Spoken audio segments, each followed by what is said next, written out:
March 3 ಮಂಗಳವಾರದಂದು ವರ್ಷದ ಮೊದಲ ಚಂದ್ರಗ್ರಹಣ ಸಂಭವಿಸಲಿದೆ. ಈ ಚಂದ್ರಗ್ರಹಣ ಏನೆಲ್ಲ ಅಚ್ಚರಿಗೆ ಕಾರಣ ಆಗತ್ತೆ ಅನ್ನೋದು ಪ್ರಶ್ನೆ. ವಿಜ್ಞಾನ ಹೇಗೆ ನೋಡುತ್ತಿದ್ದನ್ನ ವಿಜ್ಞಾನಿಗಳು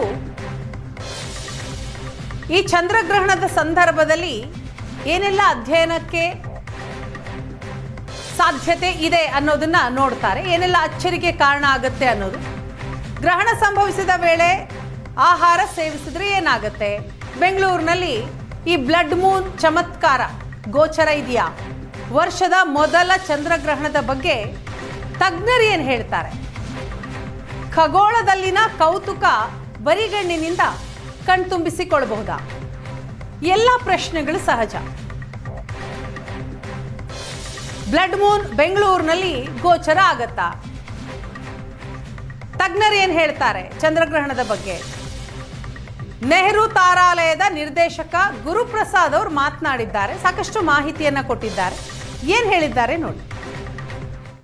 ಇದೇ ಮಾರ್ಚ್ 3ಕ್ಕೆ ವರ್ಷದ ಮೊದಲ ಚಂದ್ರಗ್ರಹಣ ಏರ್ಪಡಲಿದೆ. ಈ ಚಂದ್ರಗ್ರಹಣದ ಏನು ವಿಶೇಷತೆ ಇದೆ, ಅದರ ಪರಿಣಾಮಗಳೇನು, ಅದರ ಬಗ್ಗೆ ಎಲ್ಲ ಮಾತಾಡಲಿಕ್ಕೆ ನಮ್ಮ ಜೊತೆ ನೆಹರು ತಾರಾಲಯದ ನಿರ್ದೇಶಕರಾದಂತಹ ಗುರುಪ್ರಸಾದ್ ಸರ್ ಇದ್ದಾರೆ. ಅವರೇ ಮಾತಾಡ್ತಾ ಹೋಗ್ತೀನಿ. ಸರ್, ಏನು ವಿಶೇಷತೆ ಸರ್ ಇದು? ಈ ವಿಶೇಷ ಅಂದರೆ ಇದು 2026ರ ಮೊದಲ ಚಂದ್ರಗ್ರಹಣ. ಜೊತೆಗೆ ಇದು ಒಂದು ಸಂಪೂರ್ಣ ಚಂದ್ರಗ್ರಹಣ, ಅಂದರೆ ಟೋಟಲ್ ಲೂನಾರ್ ಎಕ್ಲಿಪ್ಸ್ ಅಂತ ಹೇಳ್ತೀವಲ್ಲ ಅದು.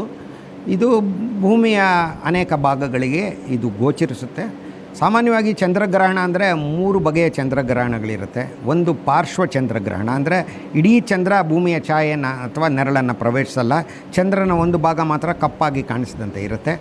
ಆಮೇಲೆ ಇನ್ನೊಂದು ಸಂಪೂರ್ಣ ಚಂದ್ರಗ್ರಹಣ, ಅಂದರೆ ಚಂದ್ರ ಈ ಸಂಪೂರ್ಣ ಚಂದ್ರಗ್ರಹಣದ ವೇಳೆಯಲ್ಲಿ ರಕ್ತವರ್ಣದ್ದಾಗಿ ಅಥವಾ ಹಳದಿ ಹಾಗೂ ಕಿತ್ತಳೆ ಬಣ್ಣದ ಮಿಶ್ರಿತನಾದ ಗೋಲವಾಗಿ ನಮಗೆ ಕಾಣಿಸ್ತಾನೆ. ಮೂರನೇದು ಅರೆಛಾಯೆ ಗ್ರಹಣ ಅಂತ ಹೇಳ್ಬೋದು, ಅಂದರೆ ಪೆನಂಬ್ರಲ್ ಎಕ್ಲಿಪ್ಸ್ ಅಂತ. ಅಂದರೆ ಭೂಮಿ ಸೂರ್ಯ ಚಂದ್ರರ ನಡುವೆ ಭೂಮಿ ಬಂದಾಗ ಅದು 2 ಬಗೆಯ ನೆರಳನ್ನು ಬೀರುತ್ತೆ. ಒಂದು ದಟ್ಟವಾದ ನೆರಳು, ಅದಕ್ಕೆ ಅಂಬ್ರ ಅಂತ ಹೇಳ್ತಾರೆ. ಇನ್ನೊಂದು ಆಚೆ ಈಚೆ, ಈ ಅಂಬ್ರಾದ ಆಚೀಚೆ ಇರುವಂತಹ ಪೆನಂಬ್ರ ಅನ್ನುವಂತಹ ಮಂದವಾದ ನೆರಳು. ಆ ಮಂದವಾದ ನೆರಳನ್ನು ಕೆಲವು ವೇಳೆ ಚಂದ್ರ ಪ್ರವೇಶಿಸಿ ದಟ್ಟವಾದ ನೆರಳನ್ನು ಪ್ರವೇಶಿಸೋದೇ ಇಲ್ಲ, ಹಾಗೆ ಹೊರಟೋಗ್ತಾನೆ. ಆವಾಗ ಈ ಪೆನಂಬ್ರಲ್ ಎಕ್ಲಿಪ್ಸ್ ಅಂತ ನಡೆಯುತ್ತೆ. ಅದು ಗೊತ್ತಾಗೋದೇ ಇಲ್ಲ ಚಂದ್ರಗ್ರಹಣ ನಡೀತಾ ಇರೋದು. ಈ ಬಾರಿ ಅದು ಸಂಪೂರ್ಣ ಚಂದ್ರಗ್ರಹಣ ಆಗಿರೋದ್ರಿಂದ ಗ್ರಹಣದ ಮೊದಲ ಹಂತ ಪ್ರಾರಂಭ ಆಗೋದೇ ಈ ಪೆನಂಬ್ರಲ್ ಎಕ್ಲಿಪ್ಸಿಂದ. ಅಂದರೆ ಮೊದಲನೇದಾಗಿ 2 ಗಂಟೆ 14 ನಿಮಿಷಕ್ಕೆ ಮಾರ್ಚ್ 3ನೇ ತಾರೀಕು ಸುಮಾರಿಗೆ ಚಂದ್ರ ಭೂಮಿಯ ಮಂದವಾದ ನೆರಳನ್ನು ಪ್ರವೇಶಿಸ್ತಾನೆ. ಅಲ್ಲಿ ಅದನ್ನು ಪ್ರವೇಶಿಸಿ ನಂತರ ಪೂರ್ಣವಾಗಿ ಈ ಮಂದವಾದ ನೆರಳಿನಲ್ಲೇ ಚಂದ್ರ ಇರ್ತಾನೆ. ಅವಾಗ ಗೊತ್ತೇ ಆಗಲ್ಲ ನಡೀತಾ ಇದೆ ಅಂತ. ಅದಾದಮೇಲೆ ದಟ್ಟವಾದ ನೆರಳು ಭೂಮಿದು ಅಂಬ್ರ ಅಂತ, ಅದನ್ನು ಪ್ರಾರಂಭಿಸ್ತಾನೆ. ಆವಾಗ ಚಂದ್ರನ ಗೋಲದ ಒಂದು ಭಾಗ ಕಪ್ಪಾಗ್ತಾ ಹೋಗುತ್ತೆ. ಕೊನೆಗೆ ಚಂದ್ರ ಇಡೀಯಾಗಿ ಭೂಮಿಯ ದಟ್ಟವಾದ ನೆರಳಿನಲ್ಲಿದ್ದಾಗ ಸಂಪೂರ್ಣ ಚಂದ್ರಗ್ರಹಣ ಸಂಭವಿಸುತ್ತೆ. ಆವಾಗ ಚಂದ್ರ ಕಾಣಿಸೋದೇ ಇಲ್ಲ ಅಂತಲ್ಲ, ಚಂದ್ರ ಕಿತ್ತಳೆ ಮಿಶ್ರಿತ ಹಳದಿ ಬಣ್ಣದ್ದಾಗಿ ಅಥವಾ ರಕ್ತ ವರ್ಣದ್ದಾಗಿ ಅಂತ ವರ್ಣರಂಜಿತವಾಗಿ ವರ್ಣಿಸ್ತಾರೆ. ಆ ರೀತಿ ಕಾಣಿಸ್ತಾನೆ. ಪುನಃ ಇದೇ ಯಾವ ರೀತಿ ಒಳಗೆ ಬಂದೋ ಚಂದ್ರ ಅದೇ ರೀತಿ ಹೊರಗೆ ಹೋಗೋಕ್ಕೆ ಪ್ರಾರಂಭಿಸ್ತಾನೆ. ಅಂದರೆ ದಟ್ಟವಾದ ನೆರಳಿನಿಂದ ಚಂದ್ರಗೋಳ ಹೊರಗೆ ಸರಿಯೋಕ್ಕೆ ಪ್ರಾರಂಭ ಆಗುತ್ತೆ. ಆವಾಗ ಆ ಭಾಗ ಮಾತ್ರ, ಹೊರಗೆ ಸರಿದ ಭಾಗ ಮಾತ್ರ ಬೆಳ್ಳಿಯ ತಟ್ಟೆಯ ಒಂದು ಭಾಗದಂತೆ ಕಾಣುತ್ತೆ. ಉಳಿದ ಭಾಗಗಳು ಕಪ್ಪಾಗಿ ಕಾಣುತ್ತೆ. ಆಮೇಲೆ ಹೊರಗೆ ಬಂದ್ಬಿಟ್ಟ ಮೇಲೆ ದಟ್ಟವಾದ ನೆರಳಿನಿಂದ ಚಂದ್ರ ಬಹುಮಟ್ಟಿಗೆ ಏನೂ ವ್ಯತ್ಯಾಸನೇ ಇಲ್ಲ ಅಂತ ಗೊತ್ತಾಗುತ್ತೆ. ಹೀಗಾಗಿ ಈ ಬಾರಿ 2:14ಕ್ಕೆ ಭಾರತೀಯ ಕಾಲಮಾನದ ಪ್ರಕಾರ ಪ್ರಾರಂಭವಾಗುವಂತಹ ಈ ಚಂದ್ರಗ್ರಹಣ 7 ಗಂಟೆ 53 ನಿಮಿಷ ಸಂಜೆ ಇದು ಅಂತ್ಯ ಆಗುತ್ತೆ. ಈ ಕೌತುಕವನ್ನು ಈ ಭಾರತದಲ್ಲಿ ಕಣ್ತುಂಬಿಕೊಳ್ಳಬಹುದು ಸರ್ ಇದು?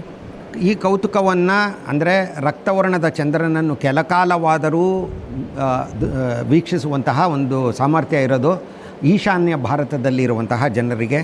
ಅಲ್ಲಿ ಗೊತ್ತಲ್ಲ, ಈಶಾನ್ಯ ಭಾರತ ಅಂದರೆ ಅಸ್ಸಾಂ, ಮೇಘಾಲಯ, ಮಿಜೋರಾಂ, ಮಣಿಪುರ್, ನಾಗಾಲ್ಯಾಂಡ್, ಸಿಕ್ಕಿಂ, ತ್ರಿಪುರ, ಈ ರಾಜ್ಯಗಳಲ್ಲಿರೋರಿಗೆ ಕೆಲಮಟ್ಟಿಗೆ ಅವರು ಸಂಪೂರ್ಣ ಚಂದ್ರಗ್ರಹಣವನ್ನು, ಅಂದರೆ ರಕ್ತವರ್ಣದ ಚಂದ್ರನನ್ನು ಕೆಲಕಾಲವಾದರೂ ನೋಡ್ಬೋದು.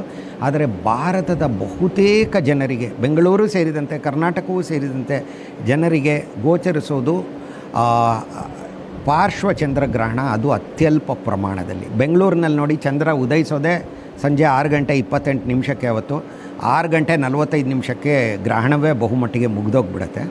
ಅಂದರೆ ಪಾರ್ಶ್ವ ಚಂದ್ರಗ್ರಹಣ ಮುಗಿಯುತ್ತೆ. ಆದರೆ ಪೆನಂಬ್ರಲ್ ಎಕ್ಲಿಪ್ಸ್ ಅಂದರೆ ಅರೆಛಾಯೆಯಲ್ಲಿರೋಂಥ ಕಾರ್ಯಕ್ರಮ ಚಂದ್ರಂದು ಮುಂದುವರಿಯುತ್ತೆ. ಆದರೆ 7:53 ತನಕ ಇರ್ತಾನೆ. ಆದರೆ 6:45 ಆದಮೇಲೆ ಗೊತ್ತೇ ಆಗಲ್ಲ ಚಂದ್ರಗ್ರಹಣ ಆಗ್ತಾಯಿದೆ. ಇದು ವಾತಾವರಣದ ಮೇಲೆ ಏನೆಲ್ಲ ಪರಿಣಾಮ ಬೀರ್ಬೋದು ಅಂತ ಸರ್? ವಾತಾವರಣದ ಮೇಲೆ ಪರಿಣಾಮ ಅಲ್ಲ, ಸೂರ್ಯನ ಬೆಳಕು ಯಾವಾಗಲೂ ವಾತಾವರಣದಲ್ಲಿ ಹಾದು ಹೋಗ್ತಾನೇ ಇದೆ. ವಾತಾವರಣದಲ್ಲಿ ಪರಿಣಾಮ ಅಲ್ಲ, ವಾತಾವರಣ ಸೂರ್ಯನ ಬೆಳಕಿನ ಮೇಲೆ ಪರಿಣಾಮ ಬೀರಿ ಅದು ವಕ್ರೀಭವನ ಅಂದರೆ ಬಾಗುವಂತೆ ಮಾಡಿ ಬೆಂಡ್ ಮಾಡಿ ಆ ರೀತಿ ಬೆಂಡ್ ಆಗತ್ತಲ್ಲ, ಬಾಗತ್ತಲ್ಲ ಬೆಳಕು, ಅದು ಕಿತ್ತಳೆ ಮಿಶ್ರಿತ ಹಳದಿ ಬಣ್ಣದ್ದು. ಹಾಗಾಗಿ ಚಂದ್ರ ರಕ್ತವರ್ಣದ್ದಾಗಿ ಅಥವಾ ಆ ಬಣ್ಣದ್ದಾಗಿ ಕಾಣಿಸ್ತಾನೆ. ಭೂಮಿಗೆ ವಾತಾವರಣನೇ ಇಲ್ದಿರೆ ನಾವೆಲ್ಲಿ ಇರೋಕ್ಕೆ ಆಗ್ತಾ ಇರಲಿಲ್ಲ. ನಾನು ನೀವು ಇಬ್ಬರು ಇವಾಗ ಉಸಿರಾಡ್ತಾ ಇರೋದು ವಾತಾವರಣದಲ್ಲಿರೋ ಆಮ್ಲಜನಕನೇ. ಭೂಮಿಗೆ ವಾತಾವರಣ ಇಲ್ಲದಿದ್ದರೆ ಚಂದ್ರ ಕಪ್ಪ ಕಾಣಿಸ್ತಾ ಇತ್ತು. ಸೂರ್ಯಗ್ರಹಣದ ವೇಳೆಯಲ್ಲಿ ಸೂರ್ಯ ಹೆಂಗೆ ಕಾಣಿಸ್ತಾನೋ ಆ ರೀತಿ ಕಾಣಿಸ್ತಿದ್ದೆ. ಅಂದರೆ ಆ ರೀತಿ ಆಗಲ್ಲ. ಗ್ರಹಣ ನಡೀತಿದ್ರೂ ಚಂದ್ರ ಕೆಂಪು ವರ್ಣದ್ದಾಗಿ ಕಾಣ್ತಾ ಇರ್ತಾನೆ. ಗ್ರಹಣ ಅಂದರೆ ಸಂಪೂರ್ಣ ಚಂದ್ರಗ್ರಹಣ. ಸರ್, ಈ ಗ್ರಹಣದ ಸಮಯದಲ್ಲಿ ಆಹಾರ ಸೇವನೆ ಬಗ್ಗೆ ಜನರಿಗೆ ಗೊಂದಲ ಇರುವಂಥ ಸರ್? ನೋಡಿ, ನನಗೆ ಇದ್ರ ಬಗ್ಗೆ ಗೊತ್ತಿಲ್ಲ. ನನಗೆ ನನ್ನ ಗಮನ ಎಲ್ಲ ನಾನು ಸಾಮಾನ್ಯವಾಗಿ ಇದು ಹೇಳ್ತಾನೆ ಇರ್ತೀನಿ. ನನಗೆ ನನ್ನ ದೃಷ್ಟಿಯಲ್ಲಿ ಗ್ರಹಣ ಅನ್ನುವಂತಹ ಒಂದು ವಿಸ್ಮಯಕಾರಿ ವಿದ್ಯಮಾನವನ್ನು ಯಾವುದೇ ಖರ್ಚಿಲ್ಲದೆ ಎಲ್ಲರೂ ನೋಡುವಂತಹ, ಅದರಲ್ಲೂ ಚಂದ್ರಗ್ರಹಣ ನೇರವಾಗಿ ನೀವು 2 ಕಣ್ಣಿಂದ ನೋಡ್ಬೋದು. ಸೂರ್ಯಗ್ರಹಣವನ್ನು ನೇರವಾಗಿ ನೋಡಬಾರ್ದು. ಓಕೆ, ಅದಕ್ಕೆ ಕಾರಣ ಇದೆ. ಅದನ್ನು ನಾನು ವಿವರಿಸ್ತಾ ಹೋದರೆ 1 ಗಂಟೆ ಆಗುತ್ತೆ. ಆದರೆ ಚಂದ್ರಗ್ರಹಣವನ್ನು ಬರಿಗಣ್ಣಿನಿಂದನೇ ವೀಕ್ಷಿಸ್ಬೋದು. ಅಂತಹ ಒಂದು ಅಪೂರ್ವವಾದ ಅವಕಾಶನ ಪ್ರಕೃತಿ ನಮಗೆ ದೊರಕಿಸಿಕೊಟ್ಟಿದೆ.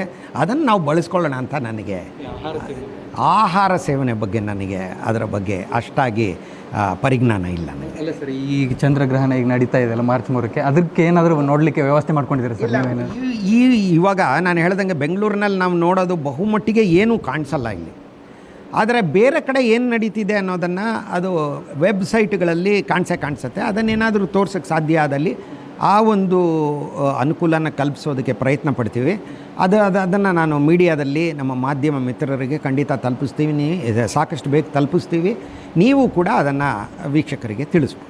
ಇದಿಷ್ಟು ನೆಹರು ತಾರಾಲಯದ ನಿರ್ದೇಶಕರಾದಂಥ ಗುರುಪ್ರಸಾದ್ ಅವರ ಮಾತಾಗಿತ್ತು. ಕ್ಯಾಮರಾ ಪರ್ಸನ್ ಯುವರಾಜ್ ಜೊತೆ ಪ್ರವೀಣ್ ಜಮಖಂಡಿ, ಏಷ್ಯಾನೆಟ್ ಸುವರ್ಣ ನ್ಯೂಸ್, ಬೆಂಗಳೂರು. ಚಂದ್ರಗ್ರಹಣವನ್ನು ವಿಜ್ಞಾನ ಹೇಗೆ ನೋಡುತ್ತೆ ಅನ್ನೋದರ ಕುರಿತಾದಂತಹ ಮಾಹಿತಿ ಆಯಿತು. ಇನ್ನು ಜ್ಯೋತಿಷ್ಯ ಶಾಸ್ತ್ರದಲ್ಲಿ ಗ್ರಹಣಕ್ಕೆ ಇರುವಂತಹ ಮಹತ್ವ ಏನು ಅನ್ನೋದರ ಬಗ್ಗೆ ತಿಳಿಸ್ಕೊಡ್ತಾರೆ ಜ್ಯೋತಿಷಿ ಪ್ರಕಾಶ್ ಅಮ್ಮಣ್ಣಯ್ಯ ಅವರು. ಮಾತನಾಡಿದ್ದಾರೆ, ಕೇಳಿ.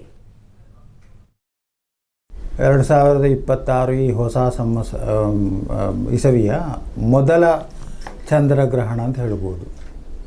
ಮೊದಲ ಸೂರ್ಯಗ್ರಹಣವೂ ಇತ್ತು, ಮೊದಲ ಚಂದ್ರಗ್ರಹಣವೂ ಇದೆ. ಮೊದಲ ಸೂರ್ಯಗ್ರಹಣವು ಭಾರತದಲ್ಲಿ ಗೋಚರ ಆಗಲಿಲ್ಲ, ಆದ ಕಾರಣ ನಾವು ಅದನ್ನು ಆಚರಣೆ ಮಾಡಲಿಲ್ಲ. ಇನ್ನು ಎರಡನೇದಾಗಿ ಈ ಚಂದ್ರಗ್ರಹಣ ಸ್ವಲ್ಪ ಗೋಚರ ಇದೆ, ಭಾರತ ದೇಶಕ್ಕೆ ಗೋಚರ ಇದೆ. ಅಂದರೆ ಇದನ್ನು ಗ್ರಸ್ತೋದಯ ಅಂತ ಹೇಳಿದ್ದಾರೆ. ಗ್ರಸ್ತೋದಯ ಅಂತ ಹೇಳಿದರೆ ಗ್ರಹಣ ಹಿಡ್ಕೊಂಡೇ ಉದಯ ಆಗುವಂಥದ್ದು.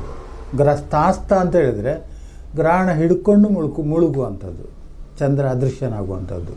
ಇದು ಗ್ರಸ್ತೋದಯ. ಇಲ್ಲಿ ನಮಗೆ ಸಾಮಾನ್ಯವಾಗಿ ಪೂರ್ವ ರಾಜ್ಯಗಳಿಗೆ ಅಂದರೆ ಆಂಧ್ರ, ಆಮೇಲೆ ಇದು ಪಶ್ಚಿಮ ಬಂಗಾಳ, ಒರಿಸ್ಸಾ, ಆಮೇಲೆ ತಮಿಳುನಾಡು, ಇವರಿಗೆಲ್ಲ ಸ್ವಲ್ಪ ಜಾಸ್ತಿ ಪ್ರಮಾಣದಲ್ಲಿ ಕಾಣುತ್ತದೆ. ನಮಗಾಗುವಾಗ ಇನ್ನೂ ಸ್ವಲ್ಪ ಕಡಿಮೆ, ಯಾಕಂದರೆ ಸೂರ್ಯೋದಯ ಮತ್ತು ಚಂದ್ರೋದಯಕ್ಕೆ ತುಂಬ ವ್ಯತ್ಯಾಸಗಳು ಇರ್ತವೆ. 4-5 ನಿಮಿಷ ವ್ಯತ್ಯಾಸ ಇರ್ತದೆ. ಈ ಚಂದ್ರಗ್ರಹಣವು 3:19 ಗ್ರಹಣ ಸ್ಪರ್ಶ ಆಗ್ತದೆ. ಎಲ್ಲಿ ಸ್ಪರ್ಶ ಆಗ್ತದೆ ಅಂತ ಹೇಳಿದರೆ ನಾರ್ತ್ ಈಸ್ಟ್ ಇದರಲ್ಲಿ ಏಷ್ಯಾದಲ್ಲಿ ಇದಾಗ್ತದೆ. ಅಂದರೆ ಸಾಮಾನ್ಯವಾಗಿ ಚೀನಾ ಇರ್ಬೋದು, ಮತ್ತು ವಿಯೆಟ್ನಾಮು, ಕ್ಯಾಂಬೋಡಿಯಾ ಆ ಭಾಗದಲ್ಲಿ ಎಲ್ಲ. ಇನ್ನು ಆ ಕಡೆಯೂ ಕೂಡ ದಕ್ಷಿಣ ಅಮೇರಿಕಾ, ಇಲ್ಲಿ ಕೂಡ ಆ ಗ್ರಹಣ ಸ್ಪರ್ಶ ಕಾಲ ಗೊತ್ತಾಗ್ತದೆ. ಆದರೆ ಅವರಿಗೆ ಗ್ರಹಣ ಮೋಕ್ಷ ಕಾಲ ಸಿಕ್ಕುವುದಿಲ್ಲ. ನಮಗೆ ಗ್ರಹಣ ಸ್ಪರ್ಶ ಕಾಲ ಸಿಕ್ಕುವುದಿಲ್ಲ, ಮೋಕ್ಷ ಕಾಲ ಸಿಗ್ತದೆ. ಸುಮಾರು ಆ ದಿವಸ ಸೂರ್ಯಾಸ್ತಮಾನ 6:39. ಚಂದ್ರೋದಯ ಕೂಡ ಅದೇ ಏಕಕಾಲದಲ್ಲಿ ಆಗ್ತದೆ.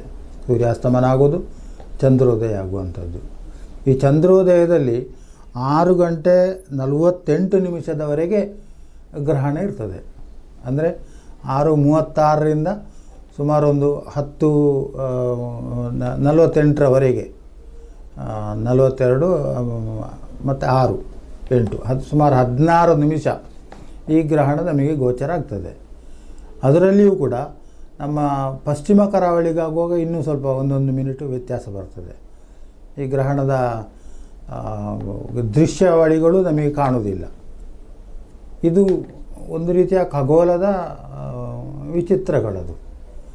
ಇದನ್ನು ಎಲ್ಲರೂ ನೋಡಿ ಅದು ಬೇಕಾದಷ್ಟು ಸಂಶೋಧನೆ ಮಾಡುವವರಿದ್ದಾರೆ, ಮತ್ತೊಂದು ಕಡೆಯಿಂದ ಧಾರ್ಮಿಕವಾಗಿ ಆಚರಣೆ ಮಾಡುವವರಿದ್ದಾರೆ. ನಾವು ಸಂಶೋಧನೆ ವಿಚಾರಕ್ಕೆ ನಾವು ಹೋಗೋದಿಲ್ಲ. ಈಗ ನಮಗೆ ನಮ್ಮ ವೀಕ್ಷಕ ಬಂಧುಗಳಿಗೆ ಬೇಕಾದದ್ದು ಅದನ್ನು ಆಚರಣೆ ಅಂತೇಳಿ. ನನಗೆ ಸುಮಾರು ಜನ ಇಷ್ಟ ಆಗಲಿ ಕೇಳಿದ್ದಾರೆ, ಗ್ರಹಣ ಇದೆಯೋ ಆಚರಣೆ ಇದೆಯೋ, ಎಷ್ಟು ನಿಷ್ಠೆ ನೋಡಿ ಅವರಿಗೆ, ಭಯದಿಂದಲ್ಲ, ಅವರು ಆ ಒಂದು ಧಾರ್ಮಿಕ ಆಚರಣೆಯ ಆ ದೃಷ್ಟಿಕೋನದಿಂದ. ಹಾಗಾಗಿ ಚಂದ್ರಗ್ರಹಣ ನಮ್ಮಲ್ಲಿ ಮೋಕ್ಷವನ್ನು ಕಂಡರೂ ಕೂಡ ಆಚರಣೆ ಮಾಡಬೇಕು, ಆಚರಣೆ ಮಾಡದೇ ಇರಬಾರ್ದು. ಇದು ಆಚರಣೆಯ ಮಹತ್ವವನ್ನು ಕೂಡ ನಾನು ಹೇಳ್ತೇನೆ. ಆಚರಣೆ ಮಾಡದೇ ಇರಬಾರ್ದು, ಮಾಡಲೇಬೇಕು. ಮೊನ್ನೆ ಯಾರೋ ಸೂರ್ಯಗ್ರಹಣ ಆಚರಣೆ ಮಾಡೋದು ಬೇಡ ಅಂತೇಳಿ ಪಂಚಾಂಗದಲ್ಲಿ ಇದ್ದರೂ ಕೂಡ ಆಚರಣೆ ಮಾಡುವುದು ತಪ್ಪಲ್ಲ. ಯಾಕೆಂದರೆ ನಮಗೆ ಈ ಭೂಮಿಗೆ ಇರುವುದು ಒಂದೇ ಚಂದ್ರ, ಒಂದೇ ಭೂಮಿ. ಅಲ್ಲಿ ತೊಂದರೆ ಬಂದರೂ ನಮಗೆ ದೋಷವೇ ಅದು, ಇಲ್ಲಿ ತೊಂದರೆ ಬಂದರೂ ಅವರಿಗೆ ದೋಷವೇ. ಹಾಗಾಗಿ ನಾವು ಸಮಾನವಾಗಿ ಕಾಣುವವರು. ಈ ಚಂದ್ರಗ್ರಹಣದ ಅವಧಿ 6:48 ಇರ್ತದೆ. ಸಾಮಾನ್ಯವಾಗಿ 3:29 ಕಾಲ ಖಗ್ರಾಸ ಪೂರ್ಣ ಚಂದ್ರಗ್ರಹಣ ಆಗ್ತದೆ. ಆದರೆ ಕೆಲವು ರಾಷ್ಟ್ರಗಳಲ್ಲಿ, ಅಂದರೆ ಪೂರ್ವ ರಾಷ್ಟ್ರಗಳಲ್ಲಿ ಚಂದ್ರಾಸ್ತಮನ ಆಗಿಬಿಡ್ತದೆ. ಆವಾಗ ಇವರಿಗೆ ಕಾಣೋದಿಲ್ಲ. ನಮಗೆ ಹಾಗೆಲ್ಲ ಚಂದ್ರೋದಯಕ್ಕೆ ಅದು ಕಾಣ್ತದೆ. ಕಾಣುವಾಗ ಸ್ವಲ್ಪ ಮಾತ್ರ ಗ್ರಾಸಮಾನ 1.6 ಇರಬೇಕು. ಅಂದರೆ ಹೆಚ್ಚು ಕಡಿಮೆ 2 ಅಂಗುಲ ಅಂತ ಕೂಡ ಹೇಳ್ತಾರೆ. ಅದನ್ನು ಇನ್ನು ಇಂಚಿನಲ್ಲಿ ಪರಿವರ್ತನೆ ಮಾಡಿಕೊಳ್ಬೋದು. ಸೊ ಇಂಥದ್ದೊಂದು ಗ್ರಹಣ ಅಪರೂಪದಲ್ಲಿ ಬರುವಂಥದ್ದು. ಈ ಗ್ರಹಣ ಎಲ್ಲಿ ಬರ್ತದೆ ಅಂತ ಹೇಳಿದರೆ, ಸಿಂಹ ರಾಶಿಯಲ್ಲಿ ಕೇತು ಇರುವಂಥದ್ದು, ರವಿಯು ಕುಂಭರಾಶಿಯಲ್ಲಿರುವುದು. ರವಿಗೆ 7ಮ ಸ್ಥಾನದಲ್ಲಿ ಚಂದ್ರನು ಬಂದು ಅಲ್ಲಿ ಬಂದಾಗ ಹುಣ್ಣಿಮೆ ಬರ್ತದೆ. ಅಲ್ಲಿ ಕೇತುವು ಇದ್ದು ಒಂದೇ ಸರಳ ರೇಖೆಯಲ್ಲಿ ಏನಾದರೂ ಬಂದು ಬಿಟ್ಟರೆ ಅದು ಗ್ರಹಣವಾಗ್ತದೆ. ಅಲ್ಲಿ ಅಷ್ಟೊತ್ತು ನಮಗೆ ಕತ್ತಲಾಗಿ ಬಿಡ್ತದೆ, ಚಂದ್ರನ ಬೆಳಕು ಭೂಮಿಗೆ ಬರುವುದಿಲ್ಲ. ಈ ಒಂದು ಮಾರ್ಚ್ 3ನೇ ತಾರೀಕು 2026 ಒಂದು ಗ್ರಹಣ ಆಗ್ಲಿಕ್ಕತ್ತದ, ಚಂದ್ರಗ್ರಹಣ ರಾತ್ರಿ. ಅದ್ರ ಬಗ್ಗೆ ಒಂದೆರಡು ವಿಷಯಗಳನ್ನು ನಾನು ಹೇಳ್ತೇನೆ. ರಾತ್ರೌ ಸೂರ್ಯಗ್ರಹಸ್ಯಾಚೆ ದಿವಾ ಚಂದ್ರಗ್ರಹಸ್ತಥಾ ನಾದೇಶ್ಯಮುಭಯಂ ರಾಜ್ಞೆ ಯಚ್ಚ ಸೂಕ್ಷ್ಮತಮಂ ಭವೇತ್. ಇದು ಒಂದು ಏನು ವಿಷಯ ಅಂತಂದ್ರೆ, ಹಗಲು ಹೊತ್ತೊಳಗೆ ಚಂದ್ರಗ್ರಹಣವನ್ನು ಆಚರಣೆ ಮಾಡೋಂಗಿಲ್ಲ, ರಾತ್ರಿ ಹೊತ್ತೊಳಗೆ ಸೂರ್ಯಗ್ರಹಣ ಆಚರಣೆ ಮಾಡೋಂಗಿಲ್ಲ. ಈ ಒಂದು ಗ್ರಹಣ ವಿಶ್ವಾವಸು ನಾಮ ಸಂವತ್ಸರದ ಫಾಲ್ಗುಣ ಶುಕ್ಲ ಪೂರ್ಣಿಮಾ ಅಂದರೆ ಮಾರ್ಚ್ 3ನೇ ತಾರೀಕು ದಿನ ಆಗ್ಲಿಕ್ಕತ್ತದ.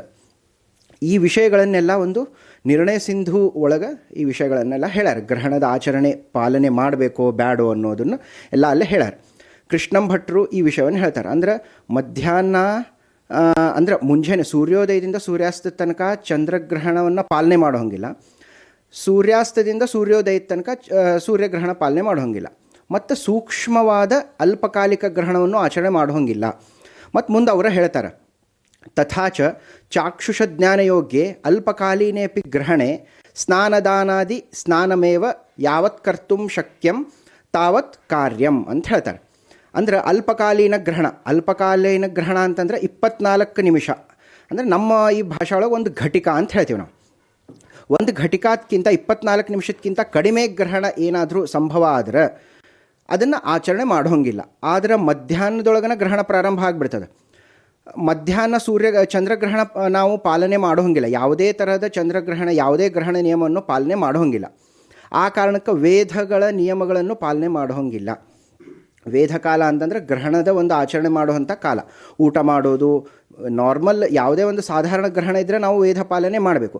ಆದರೆ ಈ ಒಂದು ಗ್ರಹಣದೊಳಗೆ ಅಗದಿ ಕಡಿಮೆ ಸಮಯ ಅಂದರೆ ಸೂರ್ಯಾಸ್ತ ಆದಮೇಲೆ ನಾವು ಚಂದ್ರಗ್ರಹಣ ಪಾಲನೆ ಮಾಡಬೇಕು. ಅವ್ರವ್ರ ಕಾಲಮಾನಕ್ಕೆ ತಕ್ಕಂಗೆ ಅವ್ರವ್ರ ಊರೊಳಗೆ ಏನೇನೋ ಸೂರ್ಯಾಸ್ತ ಯಾವಾಗ ಆಗ್ತಿರ್ತದೆ ಆವಾಗ ಅದನ್ನು ನೋಡಿಕೊಂಡು, ಚಂದ್ರೋದಯ ಯಾವಾಗ ಆಗ್ತದೆ ಅದನ್ನು ನೋಡಿಕೊಂಡು ನಾವು ಗ್ರಹಣವನ್ನು ಮಾಡಬೇಕು. ಈ ಕರ್ನಾಟಕ ಒಂದು ಪೂರ್ಣ ಇದು ಭಾಗದೊಳಗೆ ಸಂಜೆ 6:48 ಬರೇ ಒಂದು ಮೋಕ್ಷ ಸ್ನಾನ ಒಂದು ಮಾಡಿದರೆ ಸಾಕು. ಇಡೀ ದಿನ ಸೂರ್ಯೋದಯದಿಂದ ಹಿಡಿದು ಯಾವುದೇ ವೇದಾದಿ ನಿಯಮಗಳನ್ನು, ಗ್ರಹಣದ ನಿಯಮಗಳನ್ನು ಪಾಲನೆ ಮಾಡುವ ಅವಶ್ಯಕತೆ ಇಲ್ಲ ಅಂಥೇಳಿ ಶಾಸ್ತ್ರಕಾರರು ಸ್ಪಷ್ಟವಾಗಿ ಹೇಳ್ಯಾರ. ಯಾವಾಗ ಅಂತಂದ್ರೆ ಅಲ್ಪಕಾಲೀನ ಗ್ರಹಣ ಮಧ್ಯಾಹ್ನ ಶುರುವಾಗಿ 3 ತಾಸಿದ್ರೂ ನಾವು ಪಾಲನೆ ಮಾಡೋದು ಸೂರ್ಯಾಸ್ತ ಆಗಿಂದನ, ಅದು ಚಂದ್ರೋದಯ ಆದಮೇಲೆ, ಅದು 7 ನಿಮಿಷ 8 ನಿಮಿಷ 10 ನಿಮಿಷ ಇಷ್ಟ ಬರ್ತದೆ. ಆ ಕಾರಣಕ್ಕೆ ಇದನ್ನು ಮಾಡಬಾರ್ದು ಅನ್ನೋದನ್ನು ಶಾಸ್ತ್ರಕಾರರ ವಚನಗಳು. ಆಮೇಲೆ ಇದು ಯಾವುದೇ ರಾಶಿಗಳಿಗೆ ಇದರ ಒಂದು ದೋಷ ಇರಂಗಿಲ್ಲ, ಯಾವುದೂ ಪಾಲನೆ ಮಾಡೋ ಅವಶ್ಯಕತೆ ಇರಂಗಿಲ್ಲ. ಯಾವುದೇ ರಾಶಿಗಳಿಗೆ ಅಥವಾ ಗರ್ಭಿಣಿಯ ಸ್ತ್ರೀಯರಿಗೆ ಯಾವುದೇ ಒಂದು ತರಹದ ನಿಯಮಗಳು ಇರಂಗಿಲ್ಲ. ಪ್ರತಿದಿನ ಯಾವ ರೀತಿ ಇರ್ತೀರೋ ಅಷ್ಟೇ ಇರೋದು. ಸಂಜೆಗೆ ಅಂದರೆ ರಾತ್ರಿ ಸೂರ್ಯಾಸ್ತ ಆಗಿ 6:48 ಒಂದು ಸಲ ಮೋಕ್ಷ ಸ್ನಾನ ಮಾಡಿದರೆ ಸಾಕು. ಇಷ್ಟ ಒಂದು ವಿಷಯವನ್ನು ನಾನು ಹೇಳಲಿಕ್ಕೆ.